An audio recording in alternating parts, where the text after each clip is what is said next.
Beliau Ibu Siti Rofikoh SPDSD. Selamat siang Ibu. Selamat siang.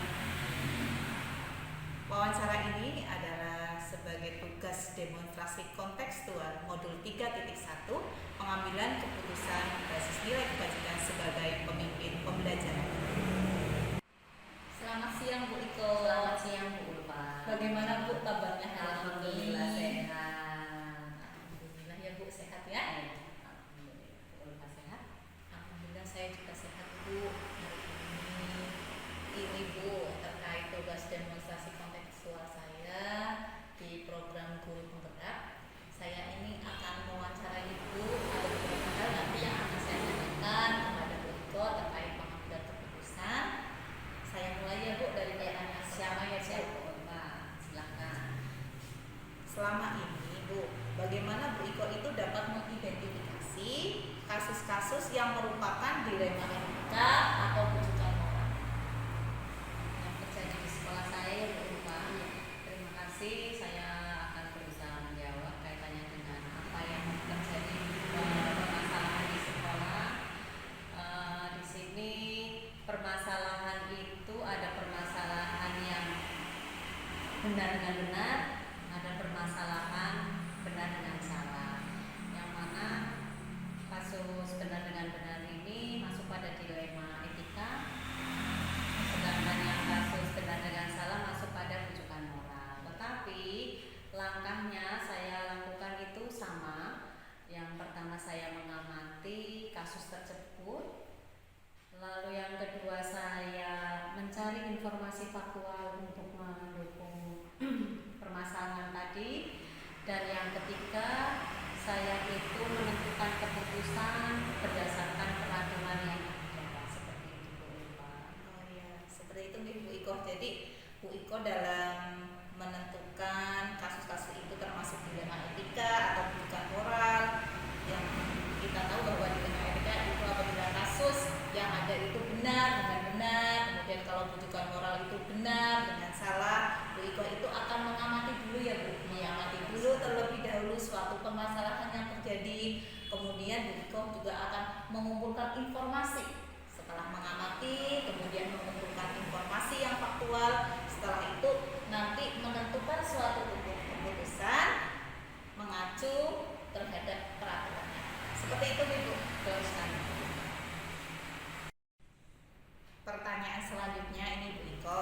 Ya. Selama ini bagaimana Ibu menjalankan pengambilan keputusan di sekolahnya Bu Iko, terutama untuk kasus-kasus di mana ada dua kepentingan yang sama-sama benar atau sama-sama mengandung nilai kebajikan. Bagaimana Bu cara mengambil keputusannya? Ya, terima kasih Bu Ulfa. Saya akan berusaha menjawab kaitannya dengan permasalahan yang terjadi di suatu sekolah Bu Ulfa. Jadi kita ketahui bersama bahwa di sekolah itu ada tim manajemen sekolah yang mana selalu melibatkan guru-guru yang ada. Jadi pertama kali saya tetap bekerja sama dengan rekan sejawat, utama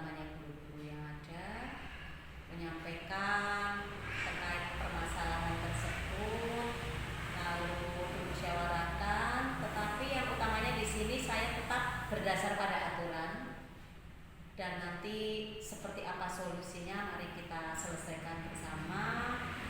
Lalu nanti bagaimana keputusannya seperti itu. Yang utama di sini pasti di balik kejadian itu, di balik peristiwa itu pasti ada alasannya seperti itu. Oh, ya, seperti itu ya Bu Iko ya.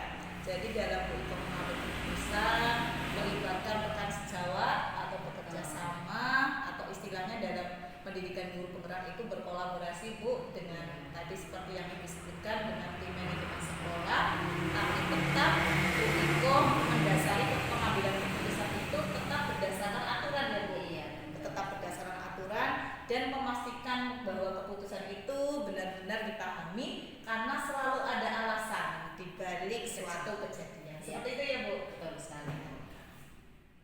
Bu Iko, untuk pertanyaan selanjutnya, langkah-langkah atau prosedur seperti apa yang biasa Ibu lakukan selama ini? Yang pasti Bu Ulfa, saya itu pertama kali mencari informasi terlebih dahulu. Nah, setelah itu nanti saya dari berbagai pihak itu ingin mewawancarai bagaimana dengan adanya peristiwa itu. Nah, setelah itu saya akan menganalisis dari informasi yang saya peroleh tadi dari hasil wawancara. Jadi tadi pertama langkahnya yang Bu Iko ambil adalah mencari informasi terlebih dahulu, kemudian Bu Iko akan melakukan wawancara nih Bu, wawancara dengan berbagai pihak. Lalu setelah itu Bu Iko itu akan menganalisis untuk diambil keputusan yang terbaik. Seperti itu ya Bu. Hal-hal apa saja yang selama ini Bu Iko anggap itu efektif Bu dalam pengambilan keputusan pada kasus-kasus dilema ini? Terima kasih Bu Ulfa. Ini yang sudah saya lakukan. Pertama kali saya itu mengambil keputusannya secara spontanitas, tetapi tetap saya melibatkan tim manajemen sekolah bermusyawarah untuk mengambil keputusan yang terbaik. Seperti itu Bu Ulfa. Berarti intinya di sini Bu Iko dalam mengambil keputusan terkait kasus-kasus dilema etika, Bu Iko itu akan melakukan dengan spontanitas Bu. Spontanitas dengan mengobrol dengan tim manajemen sekolah atau dengan berkolaborasi. Setelah itu nanti baru bisa diambil keputusan bersama. Iya. Seperti itu ya Bu. Iya, betul sekali. So, pertanyaan yang selanjutnya ya Bu. Iya, ya. Hal-hal apa saja yang selama ini merupakan tantangan dalam pengambilan keputusan pada kasus-kasus dilema etika? Baik Bu Ulfa, terkait dengan pengambilan tantangan yang dihadapi ya. Ini tantangannya itu kalau dari hasil keputusan itu kurang bisa diterima Bu Ulfa. Jadi itu tantangan yang sangat luar biasa. Saya harus bisa meyakinkan bagaimana supaya pengambilan keputusan tadi bisa diterima seperti itu. Jadi Bu Iko, tantangan yang dihadapi oleh Bu Iko dalam pengambilan keputusan itu apabila keputusan yang sudah diputuskan itu kurang bisa diterima ya Bu. Iya, betul. Kurang bisa diterima, tentu apabila keputusan yang kita buat itu tidak diterima, kita harus bisa meyakinkan. Iya. Harus bisa meyakinkan orang-orang yang terlibat dengan keputusan kita ya Bu. Seperti itu ya Bu. Betul. Untuk pertanyaan selanjutnya Bu Iko, apakah Ibu memiliki sebuah tata cara atau jadwal tertentu dalam sebuah penyelesaian kasus dilema etika? Apakah Ibu langsung menyelesaikan di tempat atau memiliki sebuah jadwal untuk menyelesaikannya? Kemudian kalau ada jadwalnya, bentuk atau prosedur seperti apa yang Bu Iko jalankan? Kalau selama ini yang saya hadapi Bu Ulfa, jadwal yang tertentu tidak ada. Tapi jika ada peristiwa peristiwa yang terjadi itu bagaimana kita segera untuk mencari solusinya, tidak terlalu lama seperti itu. Jadi Bu Iko itu tidak punya jadwal tertentu ya Bu dalam menyelesaikan masalah, hanya spontanitas istilahnya seperti itu ya Bu, diselesaikan. Yang penting permasalahannya bisa diselesaikan dengan baik dan tidak terlalu lama. Pertanyaan selanjutnya ini Bu Iko, adakah seseorang atau faktor-faktor apa yang selama ini mempermudah atau membantu Bu Iko dalam pengambilan keputusan dalam kasus-kasus dilema etika? Ya, terima kasih Bu Ulfa. Terkait dengan itu, seperti di awal sudah saya sampaikan, karena kita di sekolah pasti ada tim manajemen sekolah. Jadi saya selalu melibatkan tim manajemen sekolah sebagai rekan sejawat untuk mengatasi permasalahan yang ada, bagaimana solusinya. Nah, jika nanti sudah terbentuk satu keputusan, nanti karena kita mempunyai pengawas, nanti bagaimana dengan keputusan yang tadi ditentukan seperti itu, pengawas dan tim. Jadi faktor-faktor yang selama ini Bu Iko anggap itu mempermudah atau membantu dalam pengambilan keputusan terkait kasus-kasus dilema etika, yaitu rekan sejawat ya Bu, atau tim manajemen yang ada di sekolah. Kemudian tadi Bu Iko juga menyebutkan bahwa apabila keputusan itu sudah ada pertimbangan atau membutuhkan pertimbangan dari yang lain, Bu Iko akan menghubungi pengawas dan tim. Seperti itu ya Bu ya. Bu Iko, ini untuk pertanyaan yang terakhir dari saya. Dari semua hal yang telah tadi Bu Iko sampaikan, pembelajaran apa yang dapat Bu Iko petik dari pengalaman Bu Iko dalam mengambil keputusan dilema etika? Tentunya dari berbagai kejadian Bu Ulfa itu ada hikmahnya. Hikmahnya bagi utamanya diri saya dan tentunya rekan sejawat. Nah, dari berbagai kejadian itu kita ingat lagi bahwa pengalaman adalah guru yang terbaik. Seperti itu Bu Ulfa. Ya, jadi tadi apa yang bisa dipetik dari tadi yang telah Bu Iko sampaikan adalah pengalaman adalah guru yang terbaik. Jadi dari pengalaman itu Bu Iko mendapatkan hikmah untuk Bu Iko sendiri, kemudian menjadi pengalaman bagi rekan-rekan sejawat.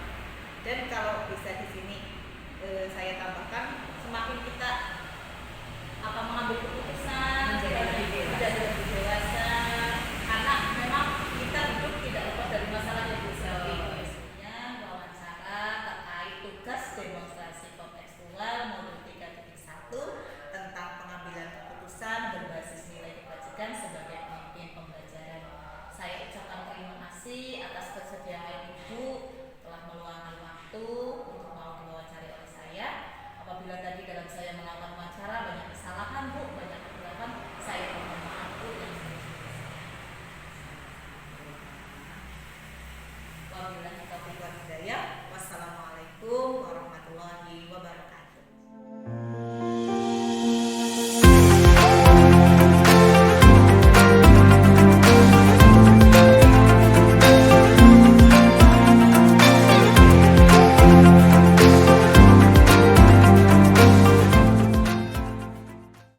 Assalamualaikum warahmatullahi wabarakatuh. Perkenalkan, nama saya Maria Ulfa, CGB Angkatan 8 dari Kabupaten Kebumen. Hari ini saya akan mewawancarai Kepala Sekolah SDN 3 Krakal, beliau Bapak Sarifuddin MPD. Saya mewawancarai Bapak Sarif terkait tugas demonstrasi kontekstual saya di modul 3.1 pengambilan keputusan berbasis nilai-nilai kebajikan sebagai seorang pemimpin. Selamat siang Pak Sarif, bagaimana kabarnya Pak hari ini? Selamat siang Bu Ulfa, alhamdulillah kabar saya baik. Begini Pak Sarif, terkait tugas demonstrasi kontekstual saya di modul 3.1, saya akan melakukan wawancara kepada Pak Sarif. Nanti ada beberapa pertanyaan Pak yang akan saya tanyakan kepada Pak Sarif. Saya juga berterima kasih atas kesediaan waktu dari Pak Sarif yang berkenan untuk diwawancarai Pak oleh saya. Ya, silakan.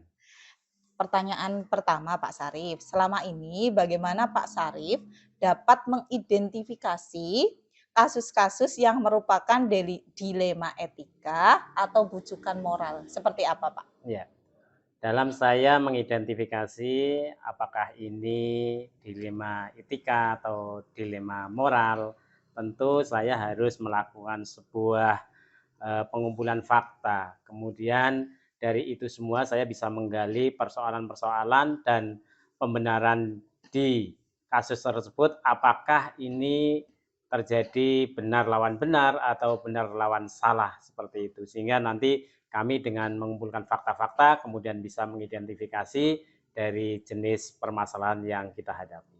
Oh, jadi saya simpulkan sedikit ya Pak Sarif ya. Jadi Pak Sarif nanti akan mengumpulkan fakta-fakta sebelum mengidentifikasi ya Pak. Iya, betul. Mengumpulkan fakta-fakta, dari fakta-fakta itu nanti Pak Sarif akan memperoleh informasi bahwa kasus itu adalah merupakan benar atau salah. Iya, Termasuk iya. dilema etika kalau benar dengan benar atau bujukan moral kalau benar atau salah. Iya, Seperti itu. kan, iya. Ya. Terima kasih Pak Sarif atas jawabannya. Saya lanjutkan pertanyaan yang kedua Pak. Selama ini bagaimana Pak Sarif menjalankan pengambilan keputusan di sekolahnya Pak Sarif, terutama Pak untuk kasus-kasus di mana ada dua kepentingan yang sama-sama benar atau sama-sama mengandung nilai kebajikan.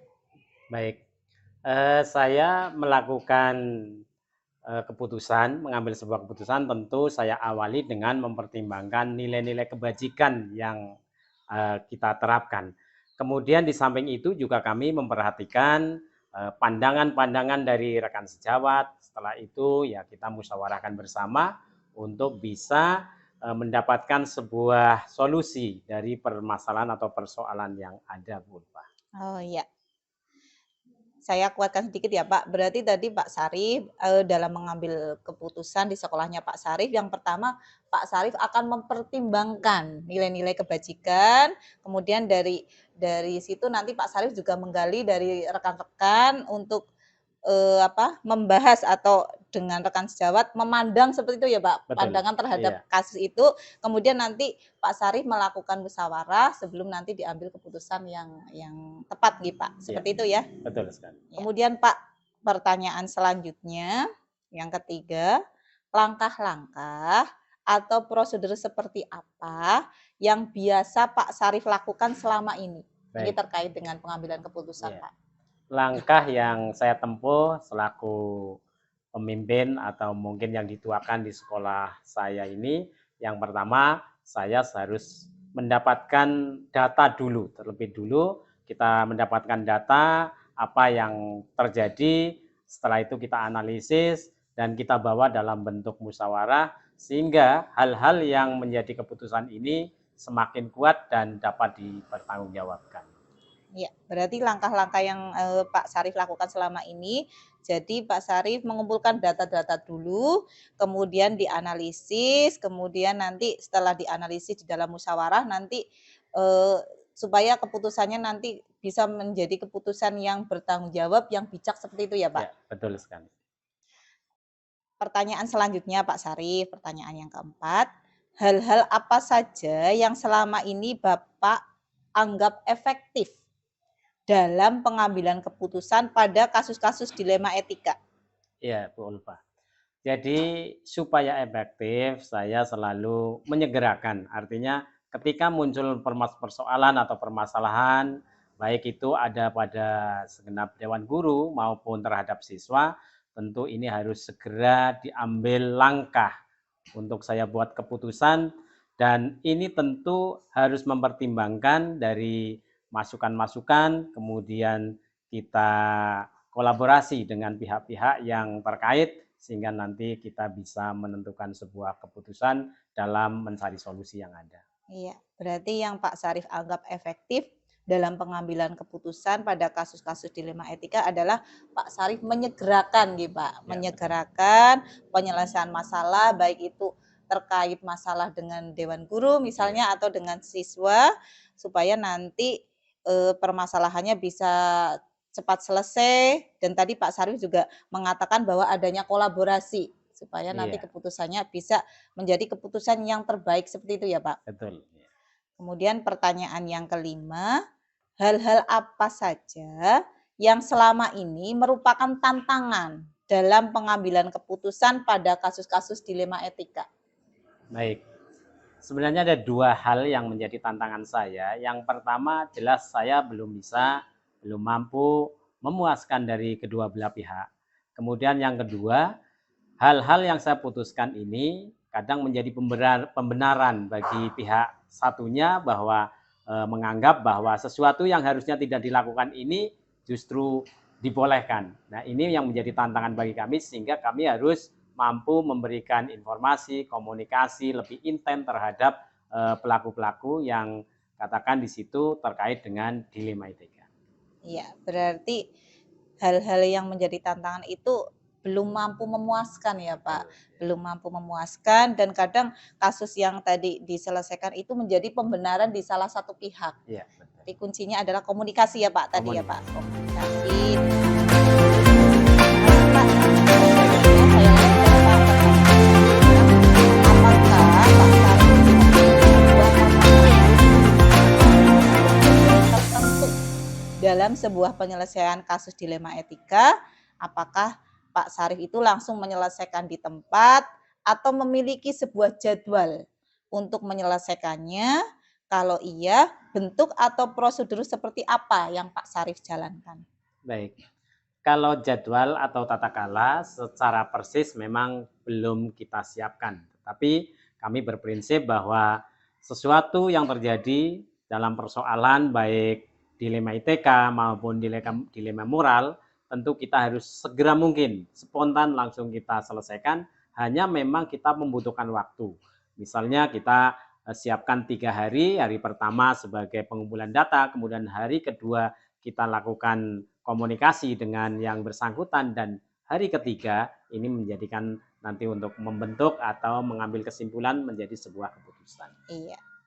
Jadi Pak Sarif belum ada ya Pak jadwal Iya. tersendiri, belum ada. Tapi tadi kalau ada permasalahan akan diselesaikan sesegera mungkin. Misalnya tadi diberikan contoh waktunya 3 hari. Nanti yang pertama akan mengumpulkan dulu ya Pak informasinya. Nanti sampai di hari ketiga adalah penyelesaian masalah. Seperti itu ya Pak. Ya, betul.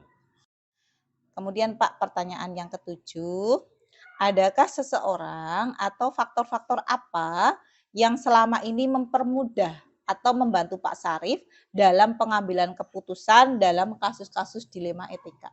Ya.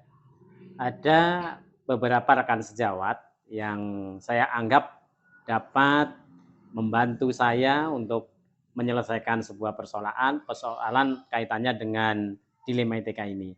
Dari pandangan, gagasan maupun tanggapan rekan sejawat ini menjadikan sebuah pemikiran yang menjadikan bahan pertimbangan untuk saya mengambil sebuah keputusan. Di samping itu kami juga konsultasi dengan pihak pengawas sekolah untuk bagaimana menyikapi dari dilema etika yang dihadapi. Seperti itu, Bu Ulfa. Oh iya. Jadi yang mempermudah atau membantu Pak Sarif dalam pengambilan keputusan yaitu tadi rekan sejawat terkait nanti pandangan gagasannya bagaimana ya Pak. Ya, betul. Juga nanti Pak Sarif akan konsultasi dengan pengawas sekolah terkait atasannya Pak Sarif terkait kasus-kasus dilema etika bagaimana cara pengambilan keputusannya. Ya. Seperti itu ya Pak. Betul. Ini pertanyaan yang terakhir Pak, pertanyaan yang ke-8. Dari semua hal yang tadi telah Pak Sarif sampaikan, dari pertanyaan yang pertama sampai ke-7 Pak, pembelajaran apa yang Pak Sarif bisa petik dari pengalaman Pak Sarif dalam mengambil keputusan dilema etika? Ya, baik. Pengalaman saya dalam mengambil keputusan terkait dengan dilema etika, yang prinsip adalah saya mampu memberikan bantuan atau mungkin memberikan sebuah keputusan dalam hal ini adalah untuk menyelesaikan sebuah permasalahan, untuk mencarikan solusi. Kemudian juga kami tentu harus bisa mempertimbangkan nilai-nilai kebajikan yang harus kita terapkan. Tentu ini mempertimbangkan berbagai langkah dan berbagai pertimbangan. Itu pengalaman kami selama ini dalam hal pengambilan keputusan, Bu Ulfa. Iya, jadi pembelajaran yang Pak Sarif dapatkan dari pengalamannya, yaitu tadi Pak Sarif terkait memberikan bantuan ya Pak, nanti Iya. dicarikan solusi, tapi dalam mencarikan solusi tadi Pak Sarif tetap dikaitkan dengan nilai-nilai kebajikan. Iya, betul. Seperti itu nggih Pak Sarif. Betul, iya. Terima kasih Pak Sarif atas Iya. waktunya, pertanyaannya sudah selesai. Semoga nanti ini bermanfaat bagi saya dan juga bermanfaat untuk Pak Iya. Sarif. Terima kasih Pak atas Iya, waktunya. sama-sama Bu Ulfa. Nggih.